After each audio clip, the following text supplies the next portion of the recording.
Welcome, folks, to the next episode of BattleTech Simplified, Season 2. I'm Michael Schockman, I'll be your host and commentator, and in today's episode, we will be covering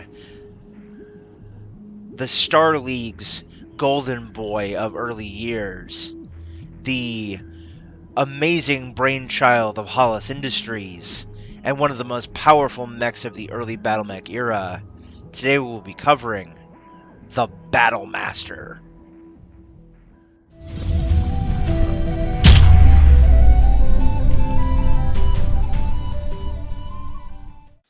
Versatile and powerful, the Battlemaster was one of the best-known battlemechs in existence. Hollis Industries began production in 2633, originally designing it to be the largest and most powerful mech for the Star League armies at the time. Indeed, the sheer size of the Battlemaster, combined with the cost and resources needed to build one, meant the mech could only be manufactured on a few planets.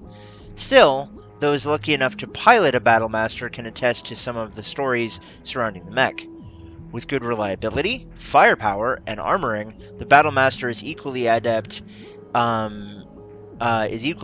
anchoring an assault lance or serving as a command vehicle. Although only produced in modest numbers, examples of the Battlemaster could be found in the arsenals of all of the great houses, and technicians have gone to great lengths in order to repair one. During the First Succession War, Hollis's Battlemaster factories on Corey were attacked, their production lines destroyed, and any finished Battlemasters purloined by the various house forces.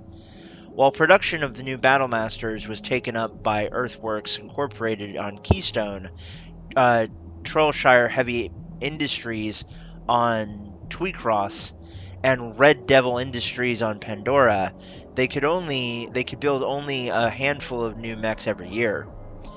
This was enough, though, to make House Steiner and House Merrick the largest users of Battlemasters during the Succession Wars. House Liao also fielded a large number of Battlemasters, at least until the devastation of the Fourth Succession War, when many fell into the hands of the Federated Sons, themselves lacking any Battlemaster factories. By fortuitous accident, the Draconis Combine also came into possession of a large number of Battlemasters when a hapless Comstar presenter, intending to ship unmodified versions of advanced Battlemasters to Comguard units, sent them to the Combine instead. These Battlemasters served as excellent command vehicles during the War of 3039.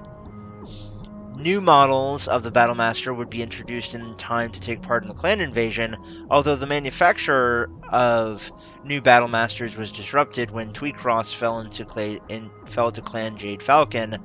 The recapture of the world allowed for a brief resumption of production. While Pandora did not fall during the invasion, an effort was made to relocate its Battlemaster factory, but the haphazard nature of the factory and foot-dragging by the planet's corrupt nobility delayed the effort. It wasn't until 3061 that the Red Devil factory was finally ready to be closed, when the nobility's lobbying paid off, and instead funds were allocated by Archon Catherine Steiner, Davian, to refurbish the factory. As part of the arrangement, a deal was struck with JB Battleworks Incorporated to produce a new variant, the BLR-4S. Initial units were built starting in 3062, but the FedCom Civil War would delay full-scale production until 3064, by which time the second Jade Falcon incursion captured the planet and put these new Battlemasters to work in their second-line units. This left the hard-pressed JB JB Battlemech's factory on Starforce to build the BLR-4S for the Lyran Alliance, while the Free Worlds League and Combine would come out with their own variants. As for the weapons and equipment of the Battlemaster, folks, the Battlemaster carries a formidable array of weaponry, the primary of which being a Donnell PBC in its right arm. For close-range combat, the Mech is armed with 6 Martel medium lasers, which give the Mech the ability to unleash a devastating barrage of lasers at short to medium ranges. 4 of these face forward, split between the left and right torsos, while the other 2 face backward, giving it protection against mechs attempting to attack its rear. This short-range firepower is further enhanced by a Holly SRM-6 and 2 tons of ammo in its left torso. Finally, the Battlemaster is equipped with 2 Sperry Browning machine guns, both in its left arm, fed by a 1-ton ammo bin in its left torso, which deterred infantry attacks. The Battlemaster is also adept at defending itself in close combat, including disengaging its PPC in an emergency for when it needs both hands. 14.5 tons of armor give it excellent protection. As for my personal feelings of the Battlemaster, folks, I honestly, again, and I apologize for doing this, the more and more I make these things, the more I realize that there's a very specific stable of mechs that I often use, and the Battlemaster is not one of them. So I have to say once again, I don't have much experience with the Battlemaster. I've seen it being used, and I know that it is a much-loved mech, but I can't speak to it from experience. Though going off of what I've seen and what I've read about it, I would highly recommend it. Let me know down below what you think. Anyway, folks, thank you so much for joining me. Hope you have enjoyed. If you haven't already, please consider subscribing to the channel and liking the video.